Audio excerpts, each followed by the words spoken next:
এই টিউবের সাইজ গুলো আমাদের কি করব, এই সাইজ অনুযায়ী আমাদের কাজগুলো করতে হবে। এই ডান পাশের গুলো ক্যাপিলারি, নিচের গুলো টিউব, উপরের গুলো পাইপ। এই যে রেফ্রিজারেশন সাইকেলের যে প্রধান চারটা অংশ আসলে কিভাবে থাকে সেটা মেইনলি তোমাদের বোঝানো। কথা কেমন বুঝতে পারছি? তাহলে আমাদের জিনিসটা মাথায় রাখতে হবে, এই যে একটা স্প্লিট টাইপ এসির আমরা আরো কিছু বিষয় নিয়ে আমরা আলোচনা করতে পারি। সেটা হলো এই যে এই ফ্যানটার নাম কি বললাম আমরা, মনে আছে কি? Condenser fan motor. যেটা কন্ডেন্সারে থাকে সেটার নাম হলো কন্ডেন্সার ফ্যান মোটর। আবার বলি, ফ্যান মোটর।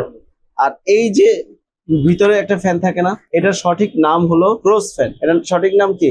ক্রস ফ্যান, ঠিক আছে? কিন্তু এটা সবাই বলে কি লোয়ার ফ্যান মোট, লোয়ার বলে, কেউ রানার বলে। কথা কি বুঝতে পারছি? তাহলে যে যেটাই বলুক না কেন সমস্যা নাই। আর এর সঠিক নাম হলো কি? Cross fan. এখানে তোমার এই পুরো অংশটা হলো কন্ট্রোল বক্স। এখান থেকে মূলত পুরো সিস্টেমটাকে নিয়ন্ত্রণ করা হয় যে আমি কত টেম্পারেচার। আমরা এই যে এই জায়গায় যদি আমরা একটু দেখি, এই যে দেখো একটা ইভাপোরেটরের ভিতরে মূলত যেভাবে কাজ করতেছে আমরা এটা পরে দেখাচ্ছি। এটা হলো কি? Control box. এখানে সেন্সর আছে, এটাকে বলা হয় রুম টেম্পারেচার সেন্সর। কি নাম বলা হয়? Room temperature sensor. এখানে একটা আছে পাইপ টেম্পারেচার। এই রুম টেম্পারেচার সেন্সরটার মূল কাজ হলো কক্ষের ভিতরে যে তাপটা আছে, কক্ষের ভিতরে যে তাপটা আছে সেই তাপটাকে নিয়ন্ত্রণ করা। যেমন তুমি রিমোট দিয়ে টেম্পারেচার সেট করছো, কত টেম্পারেচার সেট করছো? 20°C তুমি তাপমাত্রা সেট করছো, রিমোট থেকে সেট করছো। যখন এই সেন্সরটা বুঝবে যে এখানে রুমের ভিতরে 20°C তাপমাত্রা এসে পড়ছে, তখন সে কি করবে? কম্প্রেসার ইউনিটটাকে বন্ধ করে দিবে। বন্ধ করে দিলে তার ঠান্ডা হবে না, তাই না? তাপ শোষণ প্রক্রিয়া চলবে না। তারপর কি করলো? আবার যখন সে 21-22°C এসে পড়লো, তখন আবার কম্প্রেসার চালু করলো, আবার বন্ধ করলো। এই যে নিয়ন্ত্রণ করা, এই নিয়ন্ত্রণটা কে করবে? এই যে কন্ট্রোল বক্সটা করবে। সেন্সর তো একটা শুধু ডাটা সিগন্যাল নিবে, সে তো ইনপুট ডিভাইস, মানে সে শুধু সিগন্যাল গুলোকে নিবে। আর কন্ট্রোল বক্স গুলো সেগুলোকে প্রসেস করে কমান্ড করবে যে কে চলবে, কে বন্ধ থাকবে, এভাবে নিয়ন্ত্রণ করবে। কথা বুঝতে পারছি? তাহলে আমাদের এই এসিটা যখন চলে, এটাতে একটা split type air condition. Split মানে কি? স্প্লিট মানে হলো দ্বিখণ্ডিত, দুই ভাগে বিভক্ত। কথা কি বুঝতে পারছি? যেমন এই যে এই পুরাটা তো একটা এয়ার কন্ডিশনিং সিস্টেম, তাই না? পুরাটা, কিন্তু এটা ভাগ কয়টা? দুইটা। এটা একটা ইউনিট, এটা একটা ইউনিট। এই ইউনিটের নাম কি? Indoor unit. হ্যাঁ, আর এটা কি ইউনিট? Outdoor unit. তাহলে আমার এই যে ইনডোর ইউনিটটা আছে, এই ইউনিটটা কক্ষের ভিতরে থাকছে, এই ইউনিটটা কক্ষের বাইরে থাকছে। এখন মূল বিষয়টা হলো আমরা কিন্তু এগুলো নিয়ে কিন্তু এখন কাজ শিখাচ্ছি না, আমরা এগুলোর সাথে পরিচিতি হচ্ছে। এগুলো কিভাবে, কোন ফাংশনটা কিভাবে কাজ করে। আমরা এই যে এখানে ক্যাপাসিটর আছে, এখানে একটা ফ্যান ক্যাপাসিটর আছে, একটা কম্প্রেসর ক্যাপাসিটর আছে, দেন ওখানে কানেক্টর আছে। এই যে প্রত্যেকটার কাজ কি কি, কম্প্রেসার, ফ্যান মোটর, হ্যাঁ, কিভাবে কাজ করে, কিভাবে নষ্ট হলে আমরা বুঝতে পারবো, এগুলোই তো আমাদের মেইন কাজ, তাই না? এর মধ্যে তোমরা দেখছো যে টিউবের এখানে লিকেজ হয়ে যায়, সেই লিক গুলো কিভাবে রিপেয়ার করে, দেখছো না সবাই? কথা কি আমি বুঝাতে পারছি? তাহলে আমাদের মূল যে বিষয়টা, এই মূল বিষয়গুলোকে আমরা ক্লিয়ারলি বুঝি। যদি আমরা ক্লিয়ারলি না বুঝি, তাহলে আমি যতই কাজ করি না কেন কোনো লাভ। এখন দেখো নর্মালি এই যে ক্রস ফ্যানটা যখন চলে, দেখো ক্রস ফ্যানটা যখন চলে, এখান দিয়ে কিন্তু বাতাসটা ঢুকে কক্ষের ভিতর, তাই না? আমরা একটু পিছিয়ে যাই, দেখো এই যে ইভাপোরেটর টিউবটা, যে এই যে যখন তোমার একটু ভালো করে দেখো, উপর দিয়ে যে বাতাসটা যাচ্ছে সেটা কি? গরম বাতাস, তাই না? এখান দিয়ে গরম বাতাস যায় না, আর এখান দিয়ে যে বাতাসটা বের হয় ঠান্ডা বাতাস। তাহলে গরমটা গেল কোথায়? গরমটা কোথায় গেল? না, গরমটা এই টিউব গুলো শোষণ করে নিল। কি করলো? তাপটাকে কি করলো? শোষণ করে নিল। শোষণ করে দেন এই টিউবটা থেকে যে ঠান্ডাটা আছে, ঠান্ডাটা বের হলো। আবার কক্ষ ঠান্ডা করে আবার পুনরায় গরম বাতাসটা ঢুকে গেল। এইভাবে তোমাদের ঠিক এয়ারটাকে সার্কুলেশন করার মাধ্যমে কক্ষের ভিতরে তোমার কাজ করতে থাকবে, চলতে থাকবে কন্টিনিউয়াসলি 24/7। তাহলে আমরা একটা, এগুলোর ভিতরে কিন্তু আসলে রকেট সায়েন্স নাই, সিম্পল সায়েন্স। এগুলো যদি আমরা একটু ভালো করে বোঝার চেষ্টা করি, এটা আমাদের পক্ষে কঠিন না, সহজ। কিন্তু চেষ্টাটা করবে কে? নাকি আমি করব? কথা কি বুঝতে পারছি? তাহলে প্রত্যেকের এই বিষয়ের উপরে চেষ্টা থাকতে হবে অফুরন্ত। আমি বলছি আগামী 2 মাসে 2000 কোয়েশ্চেন তৈরি করতে হবে নিজে থেকে। আচ্ছা, এই যে এই যে এখানে যে একটা স্ক্রু লাগালো, এই যে তারের কালারটা এরকম, তারের কালারটা এরকম কেন? আমি কথা বুঝতে পারছি? আচ্ছা, এইখানে স্ক্রুটা লাগালো কেন? তাহলে আমার কি এই ধরনের মানে অদ্ভুত টাইপের যত প্রশ্ন আছে এগুলো তৈরি করতে হবে। যত প্রশ্ন তত উত্তর, তত শিক্ষা। আর প্রশ্নটা থাকতে হবে কোথা থেকে? নিজের ভিতর থেকে। নিজের ভিতর থেকে প্রশ্ন করতে হবে। এখন যদি চিন্তা করে যে না স্যারের বলছে যে প্রশ্ন তৈরি করতে, এখন তো আউল ফাউল প্রশ্ন তৈরি হবে, এরকম না। লজিক্যাল কোয়েশ্চেন, যে এই যে ফ্যান মোটরটা, এই যে এটা প্লাস্টিকের কেন? এটা বাঁকা, এরকম এত বাঁকা কেন, আমাদের উপরের ফ্যানটি এত বাঁকা না, এই ধরনের প্রশ্নগুলো আসতে পারে না। আমি কথা বুঝতে পারছি? তাহলে এইভাবে করে আমরা জিনিসগুলো বোঝার চেষ্টা করা। আর এই যে সার্কুলেশন, আমরা এই ভিডিওটা দেখলে আমরা যে রেফ্রিজারেন্ট যে সার্কুলেশনটা একটা স্প্রে টাইপ এসির, আমরা সেই জিনিসটা কিন্তু বুঝতে পারবো। আমরা এই ভিডিওটা দেখবো, একটু পরে দেখবো পুরোটা। এই যে দেখো তোমার এক্সপানশন বাল্ব, যেটা আমরা বলছিলাম ক্যাপিলারি, দেখো ওই জায়গাটা গিয়ে কিন্তু তোমার কি করছে, রেফ্রিজারেন্টটাকে এখানে কি বাধা সৃষ্টি করছে না? মানে ক্যাপিলারি টিউব, এক্সপানশন বাল্ব, এগুলো সেম কাজই করে। এগুলো কি করে? সেম কাজই করে, শুধু কি এটা ডিভাইস অনুপাতে তোমার এটার সাইজিং হয়, ডিফারেন্ট ডিভাইস হয়, কিন্তু জিনিসগুলো একই কনসেপ্টে চলে। তাহলে এই স্প্লিট টাইপ এসি নিয়ে তোমাদের কোনো প্রশ্ন আছে কি, বলো। গরম বাতাসটা, এটা গরমটা, রুমের গরমটা এটা টাইনা নেয়। হ্যাঁ, আবার এটাই কি ঠান্ডাটা ছেড়ে দেয়? আচ্ছা। নিচে তাইলে গরম, নিচে কেন গরম হয়? কেন গরম হয় এটার উত্তর বাকিরা সবাই জানে, তাই না?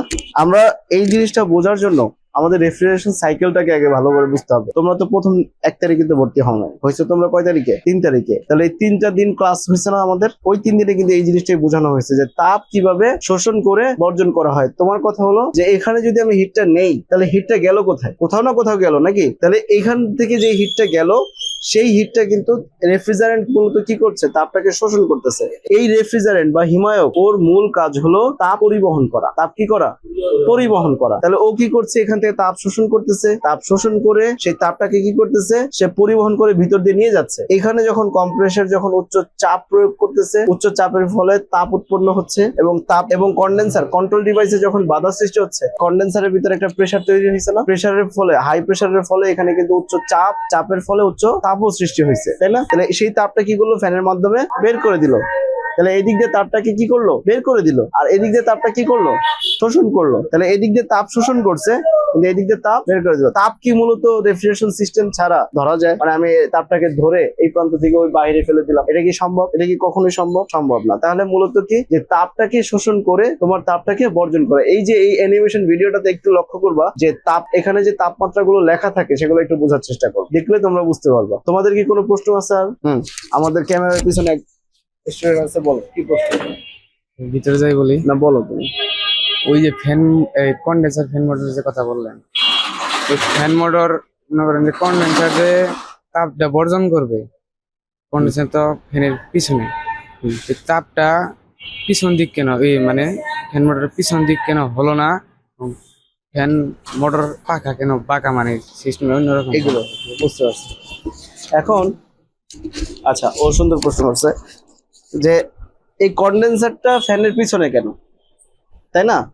কন্ডেন্সারটা ফ্যানের পিছনে কেন? এই বক্সটা যদি আমরা একটু লক্ষ্য করি, পুরোটাই কিন্তু আটকানো থাকে, তাই না? এখন আমার মেইন কথা হলো, ধরো আমি কোনোভাবে, যেমন আমি তোমাদেরকে একটা অভিজ্ঞতা শেয়ার করি। আমার এক বন্ধু পদ্মার পারে একটা এসির কাজ করতে গেছে, ও গিয়ে দেখে এই ফ্যান মোটর নষ্ট। ফ্যান মোটরটা কি নষ্ট, কিন্তু এই এসিটা 1 বছর ধরে চলতেছে কোনো সমস্যা ছাড়া। এখন প্রশ্ন হলো কিভাবে ওই এসিটা পদ্মার পারে, ওই এসিটা কি পদ্মার পারে থাকার ফলে পদ্মার পারে যে নদীর বাতাসটা আছে, এই বাতাস এসে কন্ডেন্সারটাকে ঠান্ডা করে দেয়। আমার মূল কাজ হলো ফ্যানের না, মূল কাজ হলো কন্ডেন্সারকে ঠান্ডা করতে হবে। এখন তুমি কিভাবে করবা, কিভাবে তুমি কন্ডেন্সারটাকে ঠান্ডা করবা? তুমি ফ্যান দাও না, পানি দিছো, হবে না? হবে, কিন্তু পানি এখানে কাস্টমারের বাসার জন্য সহজলভ্য না। কন্ডেন্সার পানির মাধ্যমে ঠান্ডা হয় এমন টাইপের কন্ডেন্সারও আছে, যেমন তোমার ইয়েতে কি বলে এটাকে, কোল্ড স্টোরেজে, তারপর হলো বরফ কলে, সেই ধরনের কন্ডেন্সার গুলো ব্যবহার করে থাকে। মূল কাজটা কি, আমার তাপটাকে অপসারণ করতে হবে। আরেকটা প্রশ্ন, কোনটা?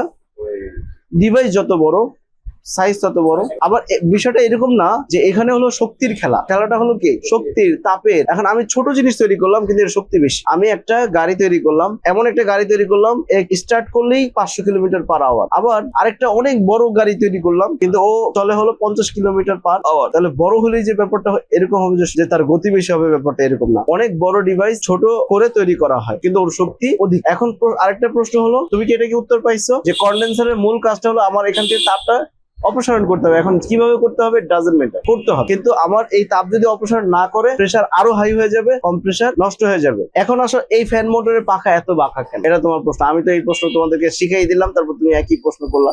তারপর বলি, এই পাখাগুলো এটা যত বাঁকা হবে, ফ্যান বাতাসটা বেশি ধরতে পারবে নাকি কম ধরতে পারবে? বেশি ধরতে পারবে। এটা যদি আরো কম থাকতো, এরকম অ্যাঙ্গেলটা যদি আরো থাকতো, তাহলে কম ধরতে পারতো। 5 টন মেশিনের যদি তুমি গতকালকে খুলে দেখছো কিনা জানি না, খেয়াল করছো কিনা জানি না, ওগুলোর পাখা কিন্তু আরো বাঁকা, আরো শক্তিশালী। আমি কথা বুঝতে পারছি? তাহলে এই পাখাগুলো কিন্তু তোমার মেইনলি বাঁকা হওয়ার কারণ একটাই, বাতাস বেশি পরিমাণ ধরে বের করতে পারে। কথা কি ক্লিয়ার? তাহলে এটা যখন ধরবে তাহলে এর শক্তিও কিন্তু তেমন। এখন এখানে যদি নর্মাল প্লাস্টিক হয়, এগুলো কিন্তু প্লাস্টিক না, একটু অন্যরকম টাইপের প্লাস্টিক। এগুলোর মধ্যে কি কি উপাদান সেটা আমার জানা নাই, আমি যে সব জানি বিষয়টা তো এরকম না। তাহলে এই যে জিনিসগুলো আছে, এই পাখাটা অনেকটা চার্চের মতো, যদি হালকা প্রেসার লাগে ভেঙে যাবে, গুঁড়ো গুঁড়ো হয়ে যায়। এই জন্য এগুলো চলাকালীন, আর এগুলো কিন্তু ব্লেডের মতো ধার, এটা হাত দিয়ে দেখো, ব্লেডের মতো ধার না? হাত লাগলে আমাদের অনেক পোলাপানের কিন্তু কাজ করতে গিয়ে হাত পড়েও গেছে, এরকম কিন্তু ঘটনা আমাদের কাছে আছে।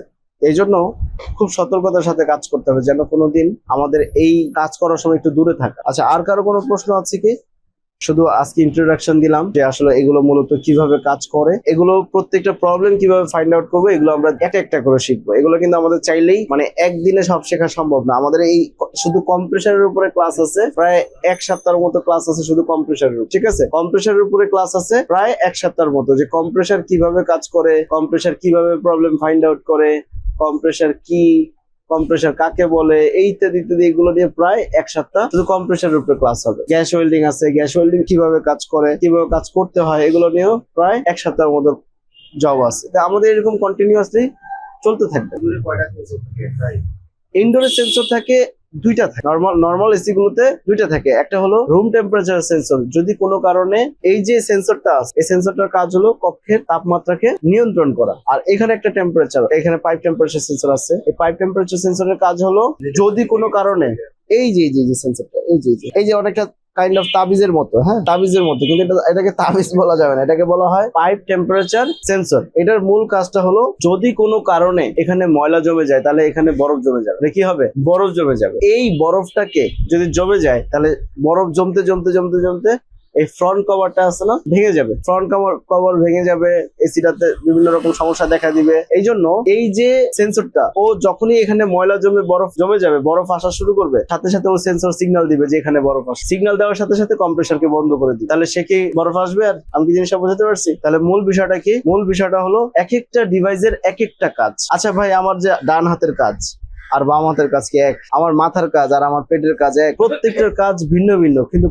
সবগুলো মিলে একটা কাজ হয়। সবগুলো মিলে কি একটা কাজ হয়। আমার এখানে এই যে আমার এখানে যে ইয়েগুলো আছে, ডিভাইস গুলো আছে, এগুলো প্রত্যেকটা কম্পোনেন্টের আলাদা আলাদা কাজ। এগুলো সমস্ত কাজ মিলে একত্রিত এসে তারপর কি করে? আমার একটা কাজ সম্পাদন করে। সেই কাজটা কি? কাস্টমারকে আরামদায়ক তাপমাত্রা সরবরাহ করে। আমরা এইটা নিয়ে আলোচনা করছিলাম যে history of air conditioning system নিয়ে, হিস্ট্রি অফ রেফ্রিজারেশন, মানে রেফ্রিজারেটর নিয়ে আমরা আলোচনা করছিলাম না ক্লাসের প্রথম দিকে? করছিলাম কিনা? যে এয়ার কন্ডিশনিং সিস্টেমের 5টা শর্ত আছে, সেগুলো নিয়ে আমরা পরে আলোচনা করবো। 5টা শর্ত কি? যে 5টা শর্ত নিয়ে আমরা আজকে আলোচনা করব না, 5টা আলোচনা নিয়ে আমরা অন্যদিন আলোচনা করব। এই 5টা জিনিস ঠিক থাকলে এয়ার কন্ডিশনিং সিস্টেমে আরামদায়ক পরিবেশ সৃষ্টি হয়। তো সেই টেকনোলজি গুলো নিয়ে আমাদের প্রত্যেকটা জিনিস আমাদের মাথায় রাখতে হবে। এগুলো যদি খাতায় থাকে তাহলে হবে না ভাই। প্রত্যেকটা জিনিস কোথায় থাকতে হবে? মাথায় থাকতে হবে, ব্রেনে থাকতে হবে। আর এই জন্য বেশি বেশি প্র্যাকটিস করতে হবে। কাস্টমারের বাসায় যাবা, কাজ করবা, আর এগুলো বোঝার চেষ্টা করবা। এই যে দেখো, এই একটা তোমার ইউরোপ আমেরিকার যে এসি গুলো আছে, হ্যাঁ, ওরা এই ডিজাইনের এসি গুলো ব্যবহার করে থাকে। কিন্তু দেখো, ওই যে দেখো ইভাপোরেটর, হ্যাঁ, এই যে কন্ডেন্সার, কম্প্রেসার, তারপর ভিতরে কন্ট্রোল ডিভাইস আছে, তাহলে ওই ঘুরে ফিরে কি সেম জিনিস। কিন্তু ডিভাইসটা দেখো, এখানে ডাক্টের মাধ্যমে বাতাসটাকে সার্কুলেশন করা হয়েছে। দেখো ভালো করে দেখো, এই যে একটা বক্স দেখা যায় না, এই বক্সটা টিনের বক্স, শীটের বক্স, এটাকে বলা হয় ডাক্ট লাইন। ডাক্ট কাকে বলে? বাতাস প্রবাহের রাস্তাকে ডাক্ট বলে। মানে যেখানে বাতাস প্রবাহী হয় সেটাকে কি বলা হয়? ডাক্ট বলা হয়। এই সেম জিনিসটা কিন্তু এখানে ব্যবহার করতেছে। এখন আমি যদি ভাই মূল জিনিসটা বুঝি, বিদেশে গিয়ে আমি এসির কাজ করতে পারবো না। যেখানে থাকুক, আমার ফ্লোরের নিচে থাকুক, আমার বিল্ডিং এর নিচে থাকুক, আর বিল্ডিং এর উপরে থাকুক, আর ছাদে থাকুক, আর সাইডে থাকুক, আমি মূল কাজটা কি বুঝি। যদি মূল কাজ বুঝি, আমার জন্য ওকে। এই ফ্যান আর এই ফ্যান কোনটা? মানে এই যে স্প্লিট এসির মধ্যে যে ফ্যানটা আছে আর ওইখানে যে ফ্যানটা দেখা যাচ্ছে, দুটোটার কাজ তো সেম। হ্যাঁ, আমার মূল কাজটা কি? কন্ডেন্সারকে ঠান্ডা করতে হবে না? আচ্ছা ধরো আমি এখানে একটু দিলাম, মনে করো আমি বললাম যে এই গরম বাতাস বের হয়ে যায়, ধরো হয়ে গেল, মানে এটা আমি এক্সাম্পল বলবো, হয়ে গেল, কাজ হবে কি হবে না? আমার মূল কাজ তাপটাকে অপসারণ করতে হবে। তাপটাকে কি করতে হবে? অপসারণ করতে হবে। এই যে তোমাদের সাথে যে টেকনিশিয়ান ভাইদের সাথে যে তোমরা যে কাজে যাওয়ার পরে গিয়ে দেখো যে ওনারা কি কি জানি চেঞ্জ করে আউটডোরে গিয়ে, তাই না? যদি ফ্যানের স্পিড কম থাকে তাহলে কম তাপ অপসারণ করে, কম তাপ যদি অপসারণ করে তাহলে হবে, তাহলে আমার যেন বেশি তাপ অপসারণ করতে পারে, তখন এটা কেন এটা স্পিড কমে যায়? এখন স্পিড কেন কমলো? এটার সাথে কোনো একটা কিছুর সাথে সম্পৃক্ত আছে, আমরা এখন আলোচনা না করলাম। ওই জিনিসটা কি খারাপ কিনা দেখলাম, হ্যাঁ খারাপ, চেঞ্জ করে দিলাম।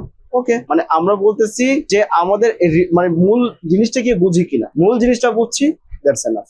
বুঝি নাই, আবার আসো, বুঝো, বারবার বুঝো, বারবার বোঝার চেষ্টা করো। না বুঝে কাজ করে তুমি আগামী 3-5 বছরে তুমি অনেক কিছু শিখতে পারবা না। দক্ষ হয়ে বিদেশ যাব। We are from